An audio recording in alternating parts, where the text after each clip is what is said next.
Sahabat ilmu yang dirahmati Allah, dalam perjalanan sejarah Islam, pembahasan tentang bid'ah adalah hal yang sangat penting. Banyak perdebatan muncul di kalangan umat mengenai mana yang termasuk bid'ah sesat dan mana yang tidak. Namun, ada satu tokoh besar dalam mazhab Ahlus Sunnah wal Jamaah, yakni Imam Asy-Syafi'i rahimahullah, yang pandangannya menjadi pijakan kuat bagi para ulama sesudahnya. Beliau menegaskan bahwa tidak semua bid'ah itu sesat, karena bid'ah memiliki dua sisi, bid'ah hasanah dan bid'ah dalalah. Imam Syafi'i berkata dalam riwayat yang masyhur, sebagaimana disebutkan oleh Al-Baihaqi dalam Manaqib Asy-Syafi'i, Al-Muhdatsat minal umur darbain, ahaduhuma, ma uhditha yukhalifu kitaban aw sunnatan aw atsaran aw ijma'an, fahadhihi al-bid'ah ad-dalalah, wa at-tsaniyah, ma uhditha minal khairi la khilafa fihi li wahidin min hadhihi, fahadhihi muhdatsah ghairu mathmumah. Artinya, perkara-perkara baru itu ada dua jenis.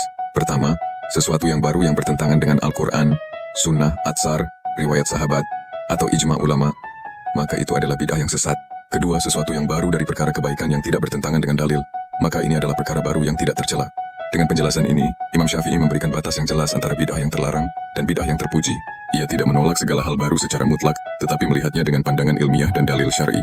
Sebagai contoh, pengumpulan Al-Quran pada masa Khalifah Abu Bakar, adzan kedua pada hari Jumat di masa Khalifah Utsman bin Affan, dan sholat tarawih berjamaah di masa Sayyidina Umar bin Khattab. Sayyidina Umar ketika melihat umat Islam sholat tarawih bersama di bulan Ramadan, beliau berkata, "Ni'matil bid'atu hadzihi," sebaik-baik bid'ah adalah ini. Perkataan ini menunjukkan bahwa sahabat sendiri memahami adanya bentuk bid'ah yang baik, yang tidak bertentangan dengan sunnah Rasulullah Shallallahu Alaihi Wasallam, bahkan memperkuat nilai-nilai syariat. Demikian pula banyak amalan yang lahir sesudah masa Nabi Shallallahu Alaihi Wasallam, namun mengandung nilai-nilai Islam, seperti pembukuan ilmu, perayaan Maulid Nabi sebagai bentuk syukur dan cinta kepada Rasulullah Shallallahu Alaihi Wasallam, serta pembentukan madrasah dan pesantren yang tidak dikenal di masa awal Islam. Semua itu termasuk dalam kategori bid'ah hasanah menurut pemahaman Imam Syafi'i. Menariknya, para ulama sesudah Imam Syafi'i tidak ada yang membantah langsung pendapat beliau ini.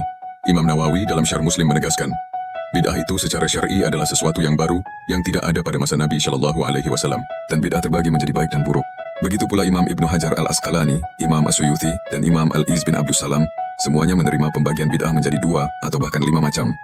Wajibah, mandubah, mubahah, makruhah, dan muharramah. Tidak ada satupun dari mereka yang menganggap bahwa pendapat Imam Syafi'i itu sesat atau menyimpang.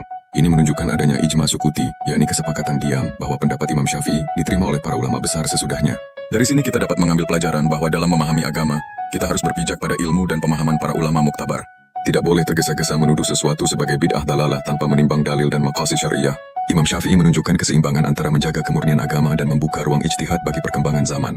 Beliau tidak menolak pembaruan, asalkan tetap berpijak pada Al-Quran, sunnah, dan prinsip kemaslahatan.